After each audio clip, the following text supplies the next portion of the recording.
with the biggest rack wins. Again, maybe like humans, I don't know. And then that one who wins has, in this case, about 30 to 40 cows. And they kind of hang around my backyard and eat all the flowers we've been planting all summer. And I watch them. And this guy, like the lion, is totally obsessed with sex. He's got 40 cows to take care of. And for about 2 weeks, that's what he does. And I can be out on my front steps videoing him, and he doesn't care. Okay, so Bloodhound Gang tells me, you and me, baby, we're nothing but mammals, so let's do it like they do it on the Discovery Channel. Well, I look at how they do it, and I find that it's not really how most humans I know do it. Do you remember the scene when, in A Beautiful Mind, where the Nobel Prize-winning mathematician goes up to the girl in the bar, the woman in the bar, and says, you know, I never was good at this social stuff, so why don't we just skip the small talk and get to the place where we exchange bodily fluids? Like the mammals do it, right? Slap right on the side of his face. Worst pickup line ever in movies. And we don't, you know, most of us don't like doing it in broad daylight with people videotaping us. Now, there are a few perverts out there, but most of us don't like that. Most of us don't like doing it with 40 people at once. Most people I know. And most people think about it at other times of the year than the third week of September. Or twice a year in the case of lions.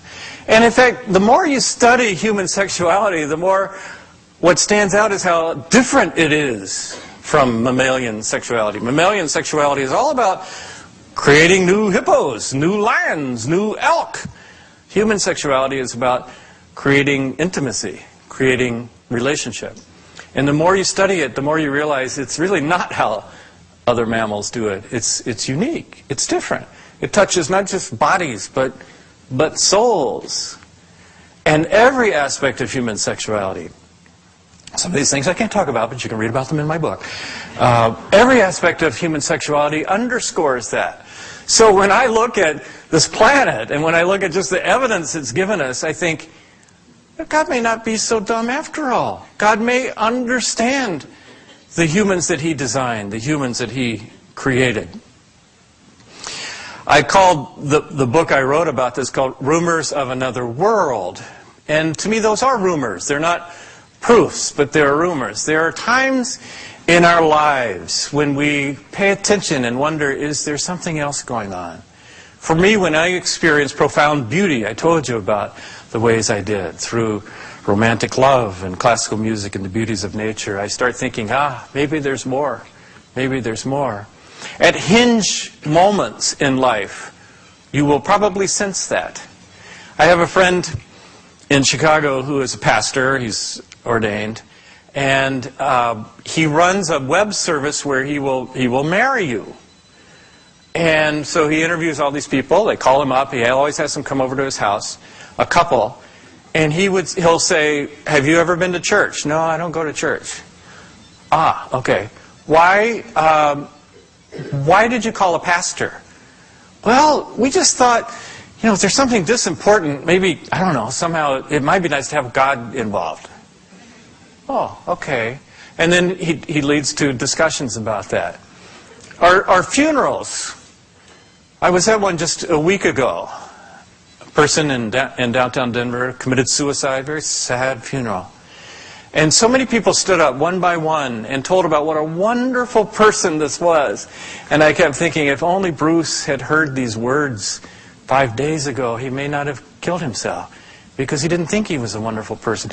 I've never once gone to a funeral where somebody stood up and talked about, oh man, George, he had the greatest 50-inch gas plasma television screen. Oh man, you should have seen George's stereo system. Oh, he drove an Audi A4, 6-speed.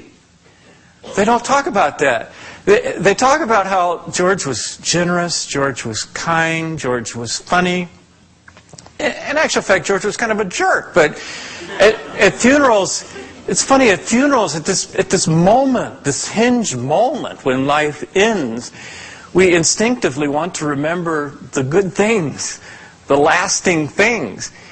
George spent his entire life trying to accumulate, and he was a jerk in doing it, and yet we couldn't quite come to terms with that. We wanted to believe more about George. We lied, even at his funeral. Those are the rumors that we hear. And they are just rumors. You have to pay attention to them. Our own culture is telling us a lot of other messages very loudly. If you want to know what our culture values, go to any newsstand here in your town, college campus, and just look. I do this regularly. Airport, on the way through. I stop at the newsstand and I look. What can I learn about American 21st century culture from these magazine covers? Well, first thing I learned is we like women taking their clothes off. About half of all the magazine covers I see are women without much on. So we value bodies, and we value men's bodies too. You see athletes. Then you read further.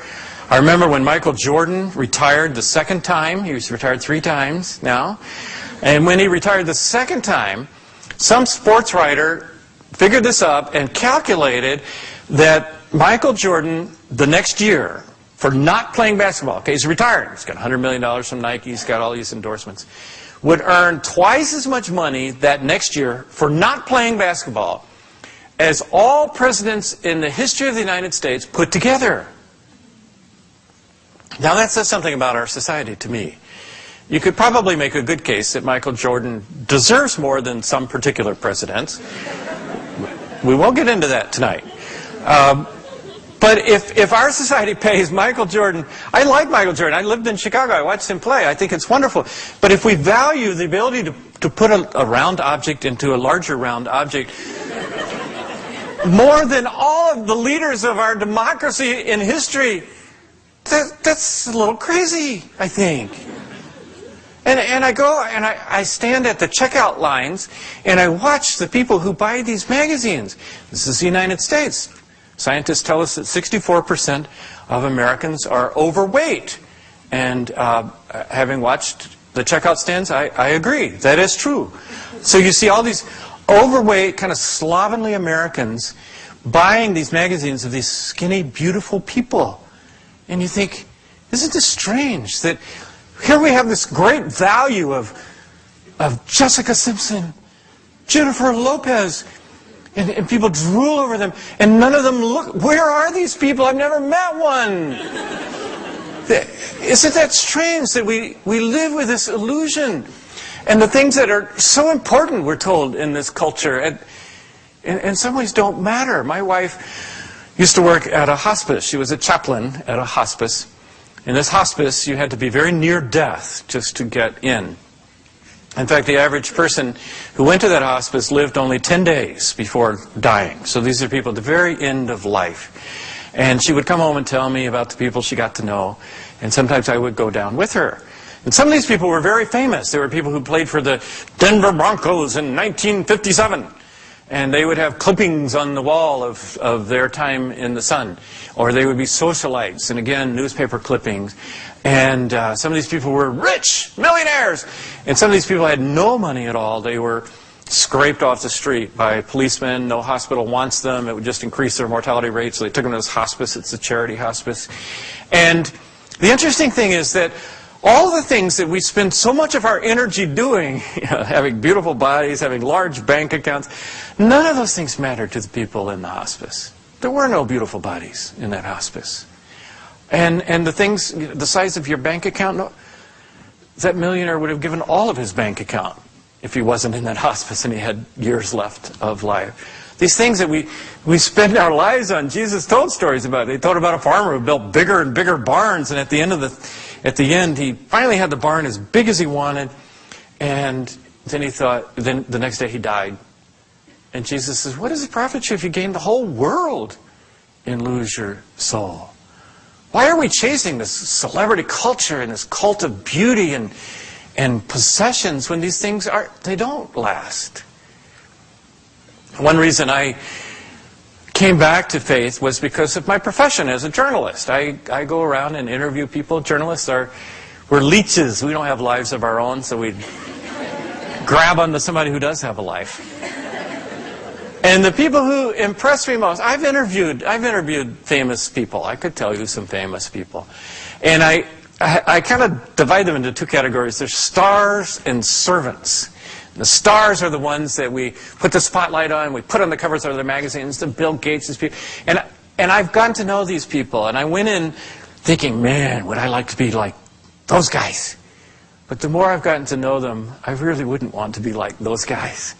Sneaky journalist, I've been in their medicine cabinets, I've seen how many pills it takes them to get through in a day. I know how many spouses they've been through. I know how much they pay for counseling. These, by and large, few exceptions, aren't happy people. They're not fulfilled people. Instead, I've spent most of my career, really, finding people that we would normally overlook. And I told you I wrote 3 books with Dr. Paul Brand. He's as brilliant a man as I've ever met. He was offered the head of orthopedics at Stanford, at UCLA, at Harvard, turned it all down. This brilliant man graduated from the best medical school in England, top of his class, who spent his entire life, working life, among the lowest people on the entire planet. I guarantee you that there is nobody lower on any social ladder than someone in the untouchable caste in India who has leprosy. That's as low as it goes. They're kicked out of their own family, they're kicked out of their own villages, their hands, their feet, their faces are falling apart. And here was this brilliant orthopedic surgeon who devoted his life to putting them back together. And I'm sure he would have won a Nobel Prize if he had stayed in the nice laboratories in England. But he didn't do that. He went to this godforsaken place in the middle of a desert in India because nobody wants to live next to a leprosarium.